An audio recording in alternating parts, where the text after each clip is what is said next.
Hi, this is Editing Sage here. I just want to give you guys a little bit of a trigger warning that today's contents are a little bit dark. There is some mention of psychiatric issues, as well as the mention of some unfortunate passings of children that were pretty gruesome that we don't go too deep into, but just like they are briefly mentioned. So I just want to let you guys know that if this is something that's triggering, please do not continue with the episode and find another one to watch. Thank you. Welcome, everyone. I'm Hello. Sage. I'm Megan. And we're back with the squeaky floorboard. Still in season one, which Yay. is exciting. Do you have anything you want to talk about before we get too far into this? No, I don't really have a whole lot going on. My cat doesn't have to go back to the vet for her follow-up appointment. Oh, is As, it a good as you thing may. or It's good. okay? She doesn't have to go. She doesn't have to go back because she died. No, I'm kidding. She's doing much better. They said if she healed up, because my cat was having skin issues, and it turns out that she's probably had an infection basically the entire time we've had her, but it was not one of those like infections that you would notice until it like really got bad. Yeah, like almost Because like she was like, dormant. yeah, I mean, if yeah, it was pretty dormant, but you can tell it was making her feel bad because ever since she got those antibiotic shots, she's been like, like this is the Oh, cat that used to hide. This is the cat that used to hide all the time, and she's got like the zoomies and stuff now. So that's nice. However, she will probably have to have antibiotic shots forever, and that is going to cost me a lot of money. But she doesn't have to go back for her follow up, which I'm happy about that's that. good. I had some interesting news. I don't know if you've looked at our little Bible, the official document at the Not in a couple days. statistic. Well, good. Don't look at it yet. And I Okay. was like, I created the whole statistics page just so we could like watch Right. our evolution, see like what we're like, how things are going. Well, I Right. went to go check to update it because we are in the midst of the countdown for it. And I Mm-hmm. seen that we had a new country listening, What country? Australia. Oh no! Which is so funny because, as you know, I was doing research on Australia and having a mental Yes. breakdown during it. And then the next day I Yeah. go to check and Australia's listening. They heard you. Uh, it's two from Australia. One is from Australia's capital territory, and the other one is coming from New South Wales, which is so funny because one of my stories for one of the episodes coming up is from New South Wales. But I thought that was really cool that we also have a new listener in California. And we haven't even like put out any actual episodes yet. No, right at this moment of the time that we are recording, no no episodes have actually officially been updated. It is only the first squeak that's out. That's cool though. Hopefully those people that are already following and listen to the first squeak, hopefully they get what they're waiting for. Hopefully it's worth the wait. I hope so. I'm excited. Oh, for anyone who's looking and going, what the hell is behind you? This is my Naruto backpack. I use it for school when I have to go to campus.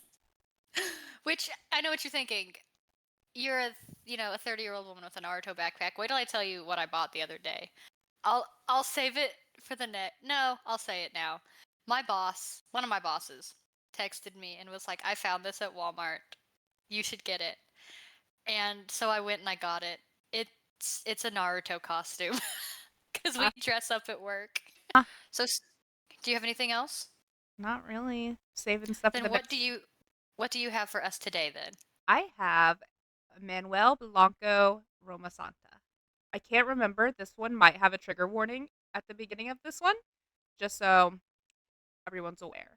And because it was more recent, there was a lot more information available for me. That makes it so much easier.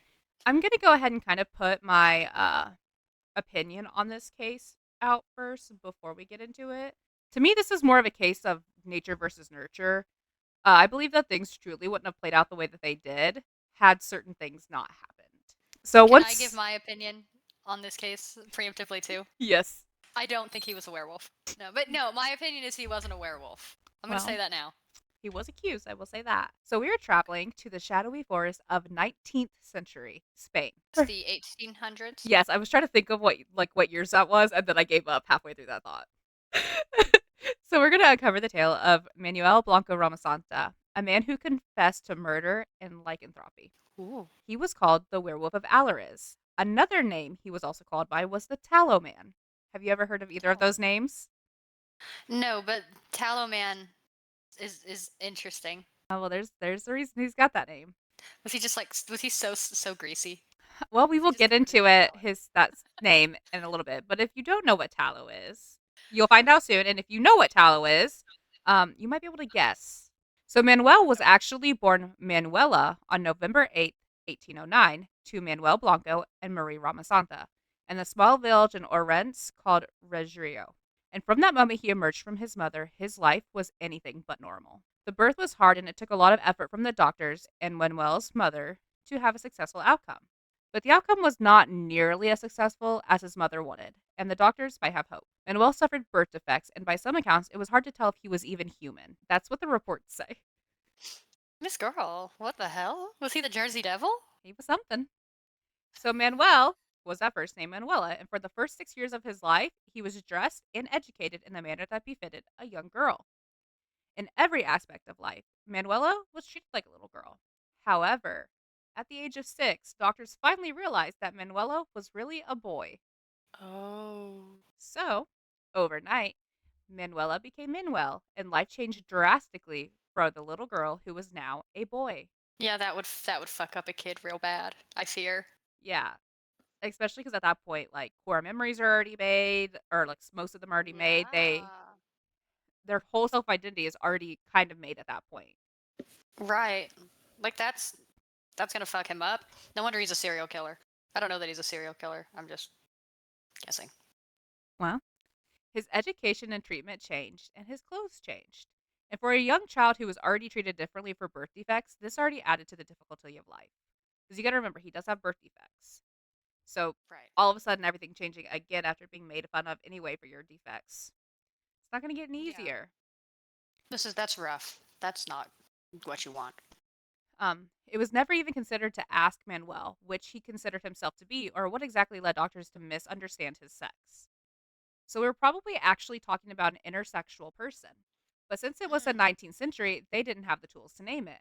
And from what we can gather, this is what we can conclude. Now, if you don't know what an intersex person is, it is someone who is born with both reproductive or sexual anatomy that does not fit the typical definitions of male or female. This include variations in chromosomes, genitals, hormones, or internal reproductive organs that do not align with the binary classifications of male or female. Though there are some who believed this early confusion heavily contributed to the psychosis that would later affect Manuel. Yeah, You, like and also being told like did anyone tell him like, "Oh yeah, we barely knew you were human when you were born?" Like surely they didn't tell him that shit. I don't actually know what he was told and what he wasn't, but as you can already tell, even just from this little part, that this is definitely so far seeming like a nature versus nurture thing a little bit. Mhm. Yeah. So on all of Manuel's documents, he was labeled as female. However, on April 26, 1825, in the same parish, they revealed his name as Manuel Blanco Romasanta. Now, Manuel was born into a relatively wealthy and privileged family, one that largely ignored him. But, however, he was given an education. He was able to read and write at a young age, and at this time, even very few adults could do this still. Right. And he would write letters and documents for his neighbors, and the skill would be eventually used to cover the traces of his crimes. Ooh. His life was far from easy, though. He was often teased for his appearance, and it did not improve in his teens. He was just a few years into his teens when he stopped growing altogether. His height at the time was estimated between 4'6" and 4'11". Oh, a short king. No, I understand him. I stopped growing in like 4th grade. um, he was blonde and tender looking. What is Okay, I don't understand what tender looking means. Like soft, gentle? Hold on, let me give you my next point.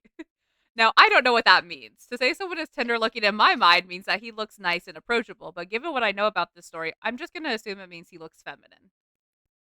Oh, that might be it. Because when I hear like tender as a descriptor, I think about like tender and mild. Um, so yeah, we don't really know what tender looking means. I'm just assuming it means that he just looked feminine, Hmm. given that. As a grown man, Manuel worked as a tailor. He was more known for his stature than his skills as a tailor. So we're going to fast forward to March 3rd, 1831. This story kind of makes me cry right here. He married a Francesca Gomez Vasquez de Sautella. That's what we're going with. He married and tried to live a very normal life. but this was short lived as his wife died unexpectedly on March 23rd, 1834. Aw. There are different versions of how long they were married and in the time in which she died. I saw one case of this saying they married in 1832 and she passed in 1833. I chose to do with the case that gave me the actual date, so I felt that those were probably correct. Um, so they married in 1831, but she passed in 1834. That's sad. With his wife dead, he decided to go on the road and pursue a whole different lifestyle. And I mean, I really don't blame him in the slightest. No. He was already treated like an outcast due to being short and having some birth defects. It was made known by the people around him that he was just basically a walking freak show. So, with the passing of someone who genuinely loved him for him, or at least from what I can tell, it seems that way, because it doesn't say if it was Right. arranged or not. Um, Hmm. but if it were me, I would probably also change my ways and leave the place that made me feel less than what I was. Well, also, even if it was arranged, like they were still married, and like Yeah, it doesn't to even just have somebody, after you've lived a life like that yeah. And means so, something.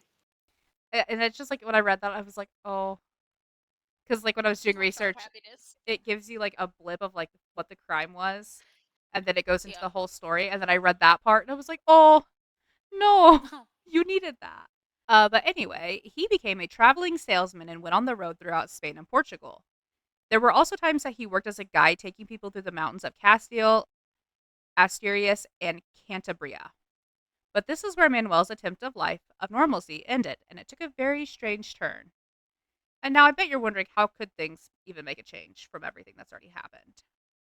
So far to this point, he seems pretty average. I mean, we have his history up until shortly after his wife passes, but we do have so much more they're going to get into. But like, how much more can things change given everything Right. he's been through? I want I do want to say this something before we get too far into his crimes. This is a man who was already made to feel less than worthy. He was deemed to be strange because of birth defects and how he was different. He found someone who loved him for him, and this person has now passed. I am not condoning what this man has done.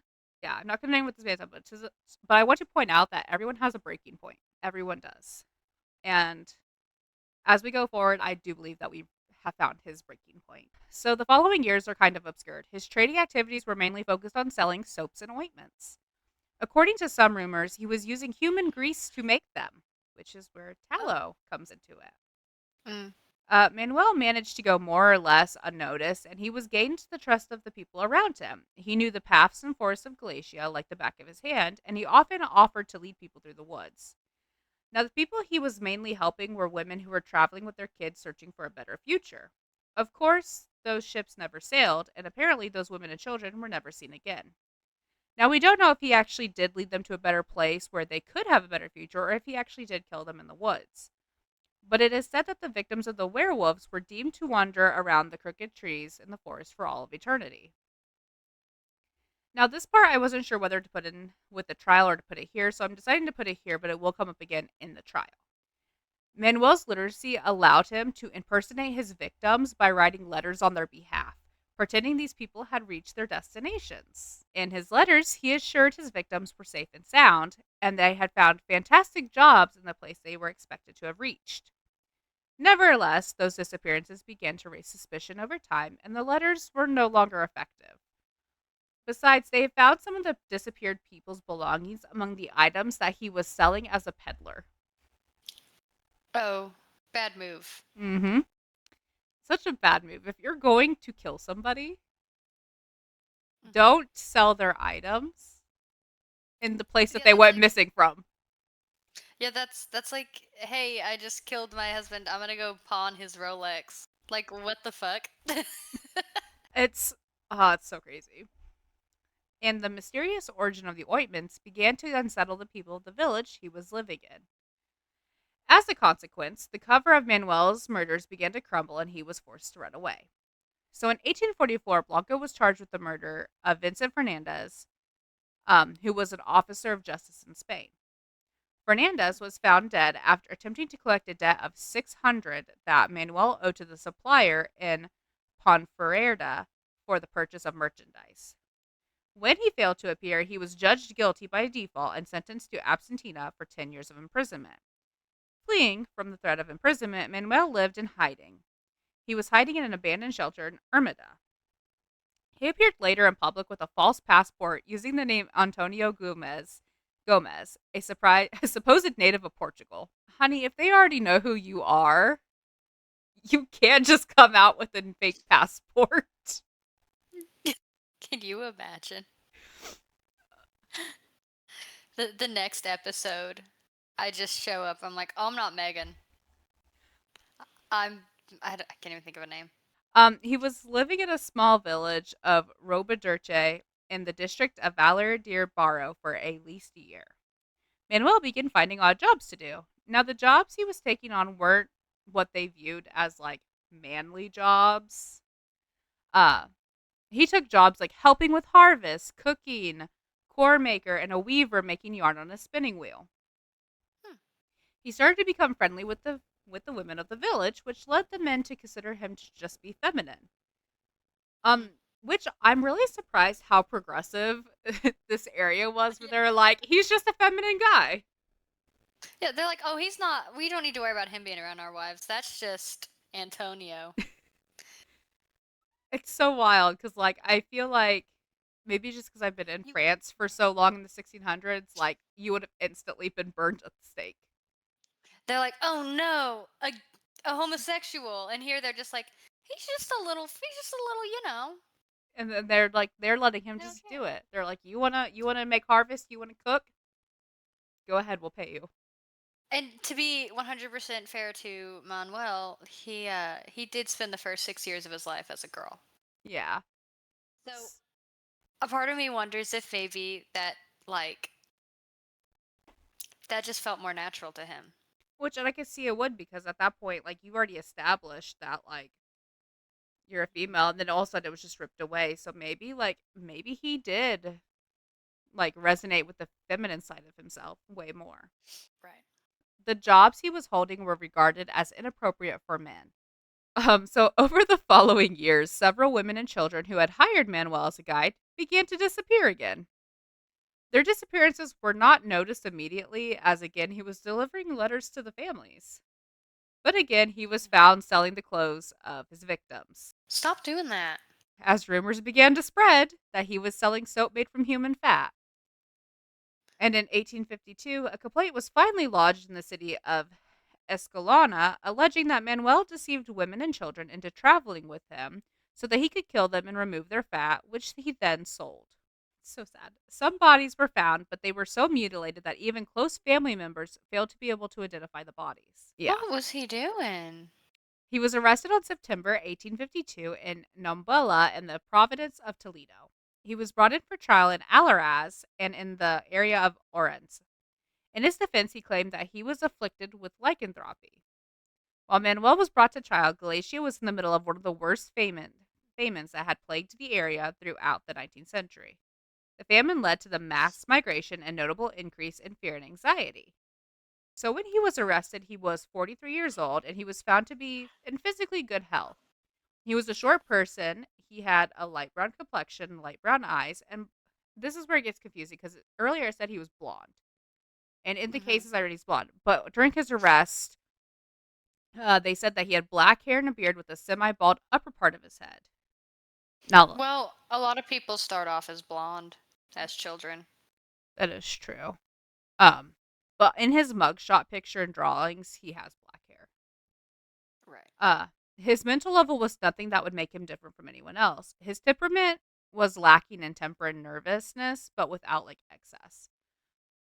This was demonstrated by a number of beats, which were 62 beats per minute. That's his heart Okay. rate. His speech was accurate. Manuel could be said to be shrewd, intelligent, skillful person with a tendency to possess. He was admitted to 13 murders, but his defense was that he had been cursed and had committed them after being transformed into a wolf. Oh. And we have a direct quote from a confession. Quote, "The first time I transformed was in the mountains of Cuso. I came across two ferocious looking wolves. I suddenly fell to the ground and began to convulse. I rolled over 3 times, and a few seconds later, I was a wolf. I was out marauding with the other two for 5 days until I returned to my own body, the one you see before you today. Your Honor, the other two wolves came with me, who I thought were also wolves changed into human form. They were from Valencia. One was called Antonio, and the other one was Don Gennaro. They too were cursed. We attacked an ape number of people because we were hungry. So if he'd had to take on a third identity, would the other one have been Dawn? That's what I was thinking because I was like, wow, you really took that. But they know that it's man. Antonio, huh? So I'm wondering if these are two people that he also killed and was just like, I will take your names. But Ooh, we have that's a no good info thought. on that, as far as I know. So, one report said when he was called to testify, he claimed he transformed into a werewolf every full moon night, and sometimes the state lasted for days, even a week. It is worth noting that the day he got arrested, Manuel carried a lunar calendar with him. One report also says that he blamed the spell of a witch for his condition. Hmm. Now, at this time, also lycanthropy was also like a recognized condition at this point for the most part. Like they were Right. kind of over the fear of like, oh, it's witches, we must kill you, and more of like you just need psychiatric help. Right. Up to this point, I do feel like it is just murder, and he's trying to get a plea of insanity. Probably. But you will find out what happens here in a minute. The prosecutor, Lusana Bastida Hernandez, asked Manuel to demonstrate the transformation for the court, to which he replied that the curse only lasted for 13 years and that he was now cured at this time had expired in the previous week. Manuel. Without proof of transformation, the court did not believe his story. Convenient timing for you to no longer be a werewolf, sir. Manuel, I'm begging you to be better at crime. Honestly, just be better at any of this. Be better at being human. Ooh, that might be hard. In October of 1852, Allariz doctors presented the court with a report on Manuel. based on heavy, Based heavily on phrenology, which is a pseudoscience that involves a measure of bumps on the skull to predict mental traits, and the report accused him of inventing his affliction, without noting that lycanthropy can be determined from a visceral examination. The doctors found no cause or motives for his behaviors. And they were quoted saying, quote, his inclination to vice is voluntary and not forced. The subject is not insane, dim witted, or maniacal. Did you mean maniacal? Now, were these conditions achieved while incarcerated? On the contrary, he instead turns out to be a pervert, an accomplished criminal capable of anything, cool and collected, and without goodness, but acts with free will, freedom, and knowledge. End quote. That is from the doctors. That's scathing. If a doctor said that about me, it'd be over. So, the court acquitted Manuel on 4 of the murders he was confessed to after forensic evidence indicated that the victims had died in real wolf attacks. He was found guilty of the other 9, the remains of which exhibited signs of butchering. So, he was charged for 9. On April Okay. 6, 1853, Manuel was sentenced to death by garrote with 100 real compensations to be paid to each victim. Have you ever heard of a garrote? Like a garrote wire? They're just gonna choke him out? So I'm gonna put what I had to write because there's so many weapons that I'd never heard of before that are used in these cases. It is a weapon or a method of capital punishment. It consists of a handheld ligature made of chain, rope, scarf, wire, or fishing line used to strangle a person. The convicted were either hit with a club or strangled by tightening a collar around their neck. So they are just gonna choke his ass out. That's Oh, crazy. Do you know why I know what a garrote wire is? why? Do you remember Epic Rap Battles of History? Yes. The episode, it is Ivan the Terrible versus Alexander the Great. At one point, the guy playing Ivan says, "At least I saved the money on the garrote wire," I had as he's never about heard to of it. choke somebody out. That's the only reason I know what that is. So the court case had lasted 7 months, and the transcript covered more than over 2,000 pages, and were bound in 5 volumes titled Lycanthropia. Wow. The case was sent for ratification to the Territorial Court of A Coruna, which, after considering the case for 7 months, reduced the sentence to life in prison. The prosecution appealed against the reduction, and a new hearing was set for March 1854. This upheld the original verdict from the court in Allariz. So, who were the victims that he was charged for? Because according to the stories, there are hundreds and hundreds of people that he has ended their lives. Mm-hmm. So, who are they? Well, if you're wondering, I have a little bit of a list and their Okay. ages and how they were killed and where they were killed. Okay. So, Manuela Garcia, who was 47 years old, and her daughter Petra, who was 15, they were killed in the Sierra de San Mamede while traveling to Santander. The next two were Benita Garcia Blanco, age 24, and her son Francisco, age 10. They were killed in Corgo de Boy while traveling to Rio Cantabaras.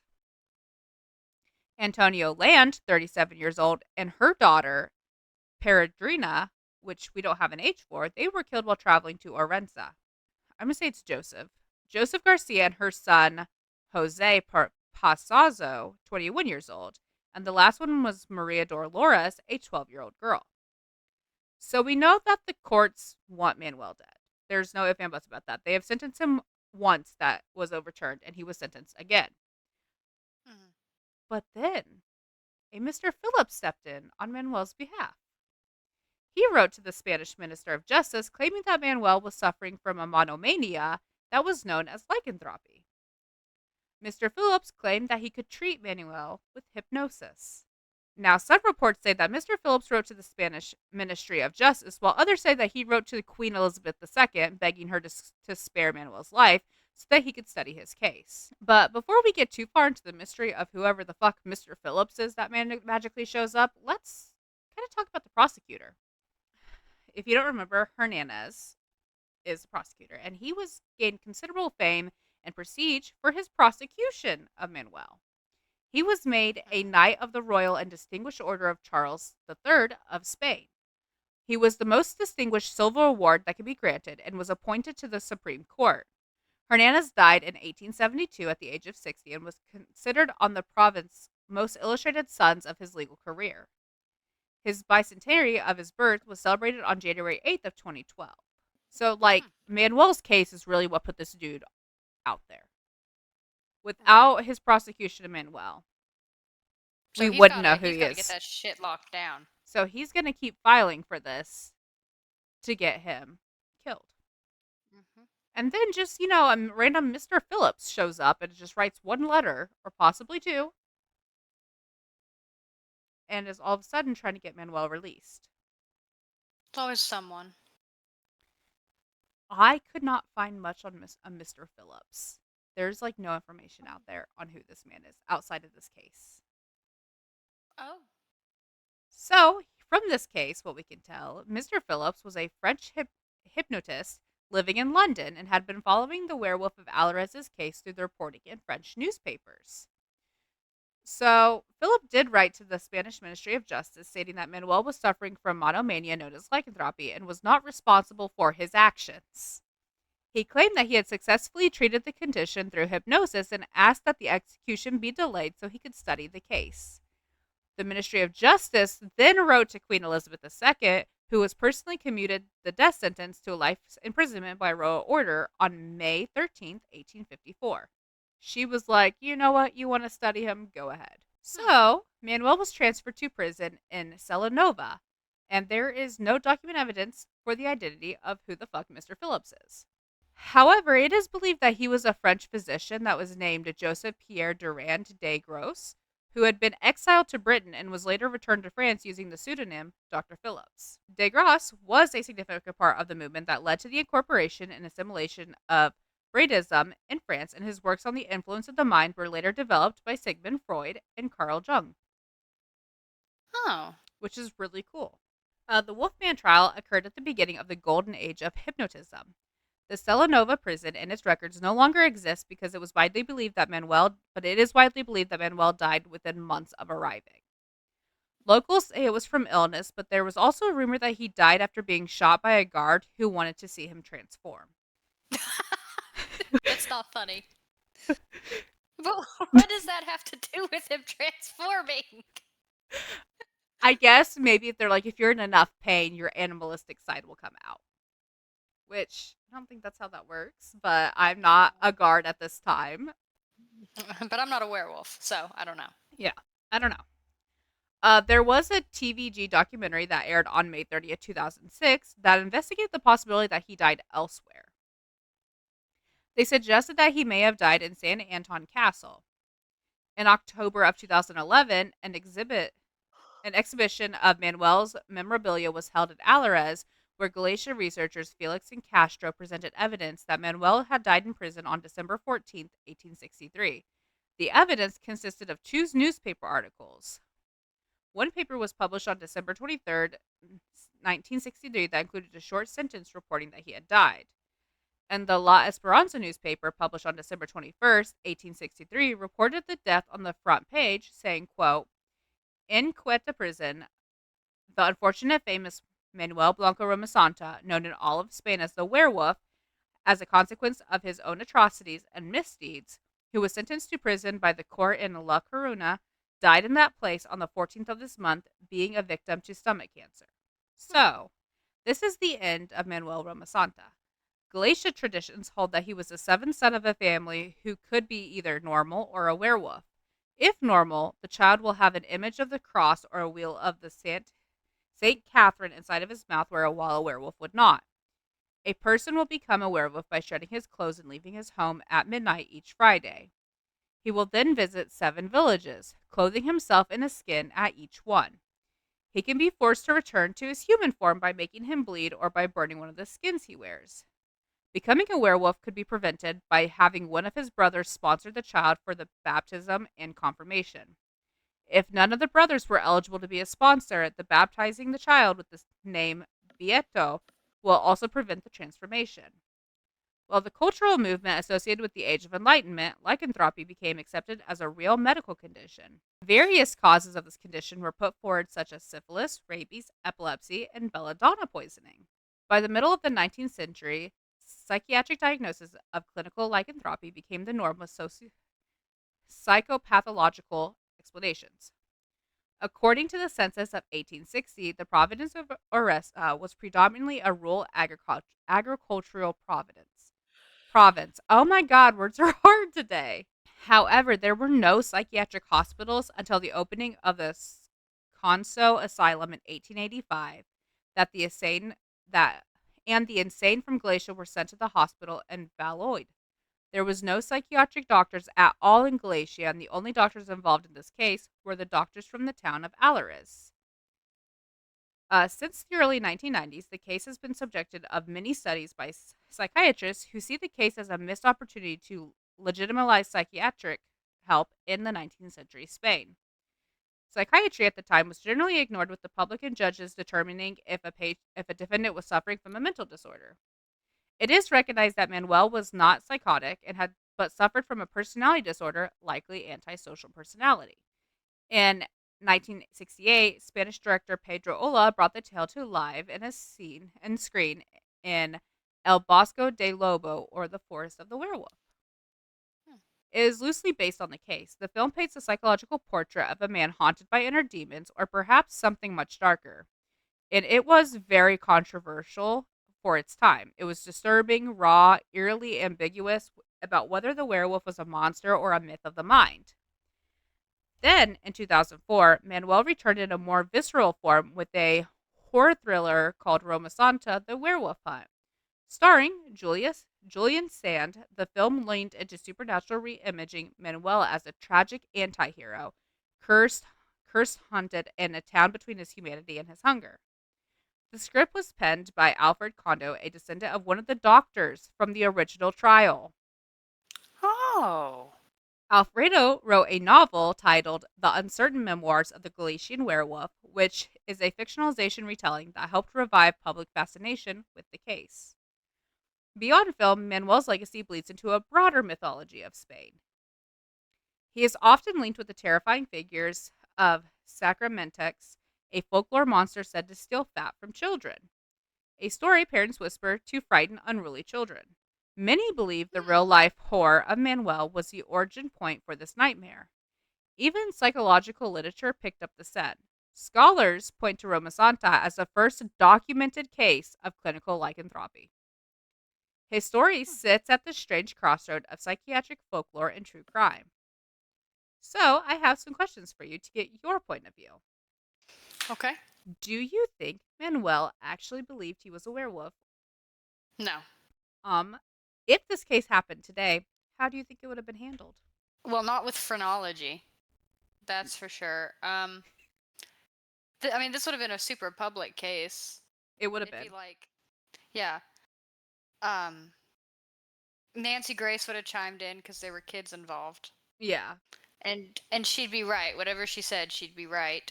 Um, I mean, obviously they would have had somebody come in and determine if he was actually suffering from like medical lycanthropy, and Yeah. I think the diagnosis would have been very much the same, which was no. I I do believe that he was suffering from some mental illnesses. Oh yeah, I believe he was suffering from some mental illnesses, but I Clinical don't think it. lycanthropy, I don't. I don't know. The thing for me was when he said that it expired the week before he had to Yeah. stand trial. That was a giveaway for me that he did not believe. Because if he hadn't said that, I would question whether or not he actually suffered from clinical lycanthropy. I would have like when I was doing this cuz when I looked this up, it brought him up and I was like reading through the case I'm like there is nothing about werewolf in here. Right. But had I read the first part of the article, it says that he is speculated to be the first case of it. Hmm. And I think that that's a really interesting thing that we should probably delve into later is that there is a subset of people that do genuinely believe they're werewolves.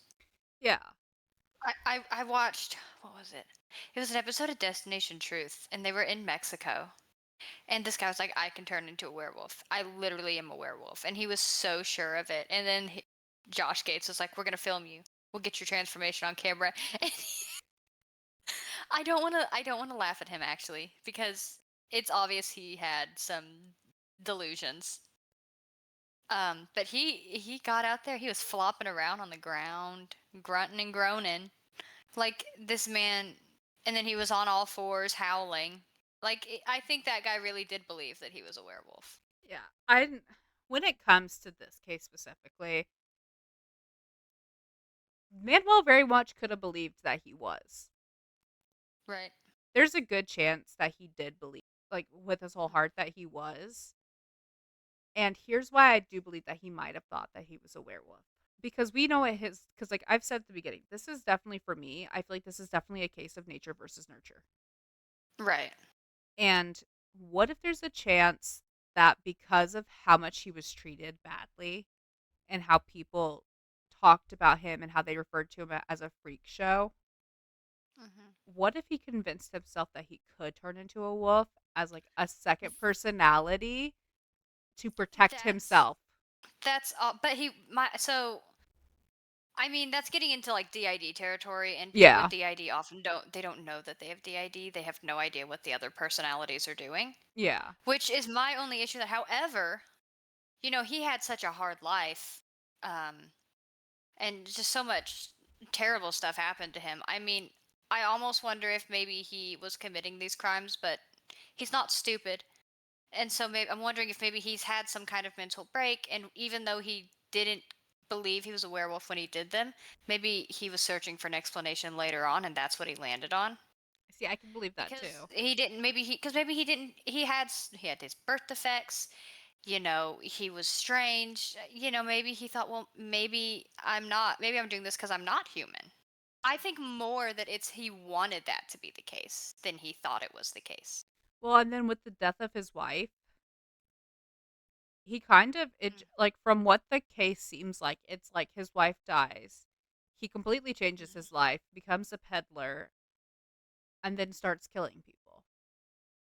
And Right. I'm The death of his assuming wife was too much for and him. I'm assuming going to a new town, people are everything that you've been living with in other towns, people are it's going to carry over.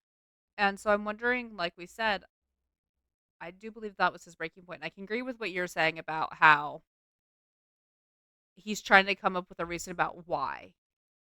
Right. Like he wants it to be true, but even if he does, and he's trying to convince himself of something other than, well, maybe I'm just a bad person. Um, and that's why he's able to say things that they're not rational, but they make sense for like saying, oh, well, I can't do it now because the curse only lasted 13 years. Like he can still reason through stuff and go, shit, oh, I can't actually turn into a wolf, but he's trying to convince himself. That's kind of, that might be the case. Yeah. And I feel like his case can open a lot of like psychology talk. Right. Like I feel like there is a lot. But here's the thing is that when they say that he looked tender, like if you look up his mugshot, it's kind of like I don't see what they mean. Well, he looks very manly. Yeah, so I don't understand what timid looking meant or tender looking. I mean, some of the pictures he's got kind of softer features on certain areas of his face, but I don't know. I wouldn't have characterized him as tender. That's something I kind of reserve for like Jesus as a baby. I really like this picture of him. It's just a werewolf. That's not him. That's an actual wolf. Yeah, like I said, I do believe that. I do believe that it's definitely nature versus nurture, and there is so much more psychology that can go into this case, but it's kind of hard to study, like specifically what he could have been diagnosed with modern day versus like, Right. because like he's not alive, Right. so We we can't can't. ask him. Because I Well, feel like we could he probably had a lot more. I wonder if some of that cuz I mean, feeling uncomfortable in your own body can lead you to do some unsettling things, right? Like Yeah, because you don't feel it doesn't feel good, it feels bad. So I wonder if maybe he was suffering from some gender dysphoria, I would, I would which could be also willing to maybe put my be money on it. which may also be why he was so willing to accept the fact that he could change into something else. Yeah. Well, and also like they took his identity from That's in a him.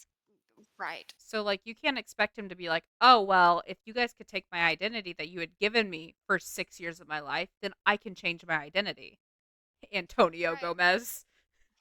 Right. And also, if he's feeling kind of dysphoric because he was raised as a girl for 6 years and stuff, and he's not comfortable being Manuel, then, you know, being a werewolf is kind of, um, you're bursting out of that form into something else entirely. It's a Yeah. way to escape your own skin. Which I don't know if you remember asking this question when we were talking about how they said that he looked like they couldn't even tell if he was human. Hmm. And you asked, did they ever tell him that? Yeah. I'm wondering if they did. Yeah. Somebody said it. Some asshole said it, probably. Yeah, no, I put Manuel kind of in the same category as I mean, he killed way more people, but like I kind of put him with like Ed Gein. They did horrific things, but you understand how they got there, and so there is some level of sympathy. Like Ed Gein had a horrific childhood, Yeah. and his mother was a nut. This is why I like when I was reading like when I really emphasized at the beginning. I didn't want to like when I went into this case I was like, "Oh, this is going to be like not that great. It's probably just someone who's just trying to use this as a scapegoat," which granted he kind of is, but it's definitely nature versus nurture when it comes to like there were so many things that added up Hmm. right before he went and started killing. So many things added up. Yeah. I don't condone what he did, obviously, but I feel for him. Yeah. He had a hard life. Sorry that this episode was kind of a downer, y'all. Hey, if any of you think you can turn into a wolf, let us know. Send us a video. We'd love to see. Yeah, send us a video of you flopping around on the ground, Destination Truth style. I mean, that dude hit the. He went, oh, it was so good. I love that. Little 12-year-old me was like, this is the greatest television program ever. What show was it? Destination Truth, which to this day I still think is an elite, like, cryptid paranormal show. It's still top tier for me because Josh Gates is funny. I love Joss Gates. He's okay before because I'm not looking at a picture of him. That is the one that hosts Expedition Unknown, right? Expedition Unknown. All right. I Yes, wanted to verify it because I was like, I'm pretty sure that's Josh Gates, but I it could be is. wrong. That's him. I love him. He's so funny. But and I felt like he always took look, it was just the commentary was great. I didn't expect him to ever fucking find anything.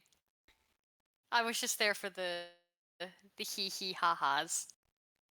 But Well, they didn't take themselves too seriously, which is why they could get away with being like a cryptid hunting show. yeah, What is that one show?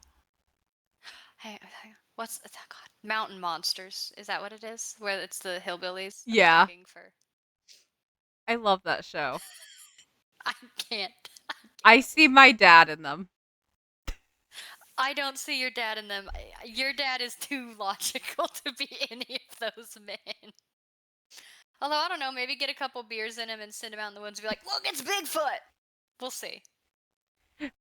It occurs to me you've never spent that much time around my dad. No, and it's always been in a very contained environment.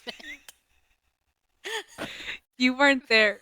You know, we'll end on a really light story about my dad. Okay. This will be how we're going to end this because that was kind of a darker episode. Yeah.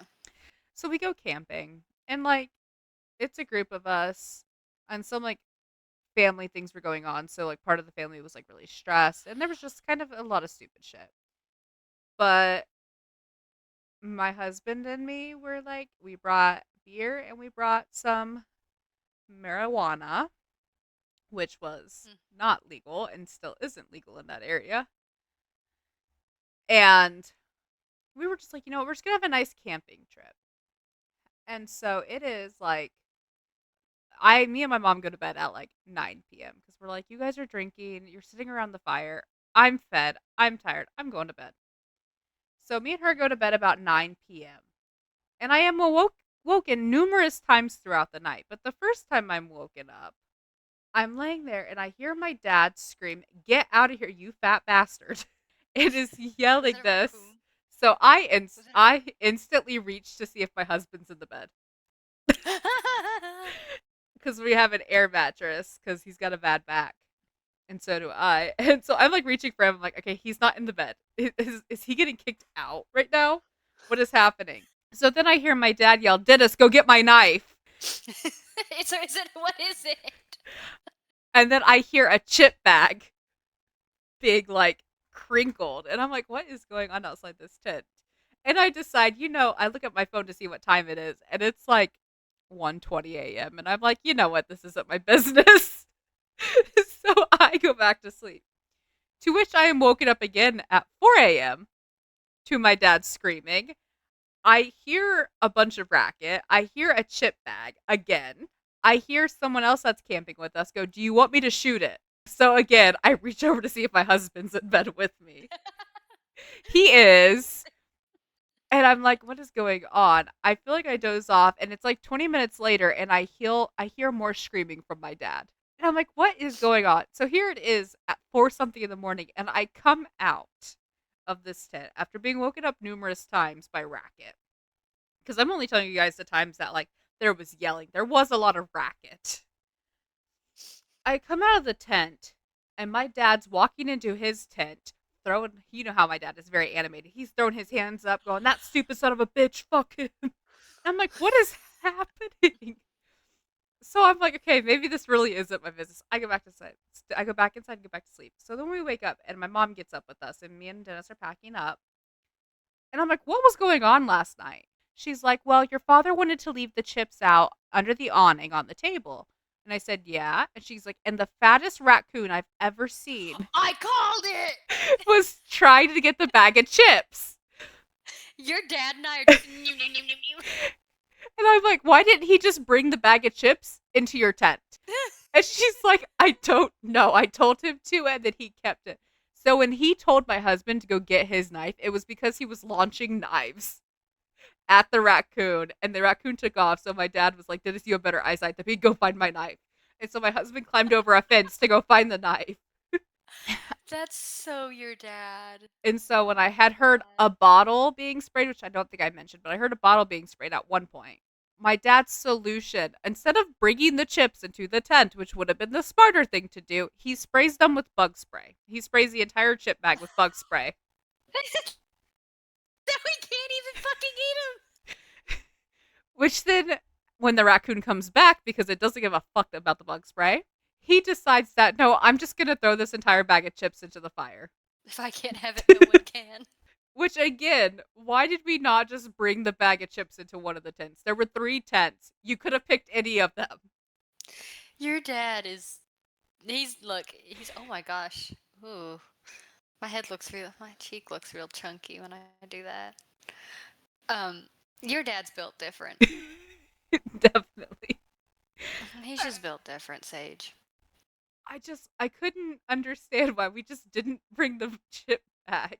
Like, granted, You they know had why been your dad didn't bring the drinking. chips in. You know why, because that would have made sense. And it's still, like, when we talk about that, I'm like, I still just don't understand. It just didn't occur to me. Oh my goodness. Well, I hope that made you all laugh as much as it made me laugh the next morning. Hope that lightened the mood for you guys. As usual, if you have any comments, questions, or concerns, email is in the description. Couldn't remember what that was called for a second. And if you have any fun like stories at all that are like spooky, we want to eventually have it where we can read some of your guys' spooky stories and just have fun with them. Yeah, so send them in. Send us in, and nothing is too ridiculous or absurd for us. If you have had an experience or you've heard some story and you're like nobody would ever believe this, you'd be surprised. You'd be surprised. There's many times we've had things happen that we're like, hey, this sounds so crazy. You're not going to believe me. Yeah. All right. Well, hopefully we will see you all again next week. Bye.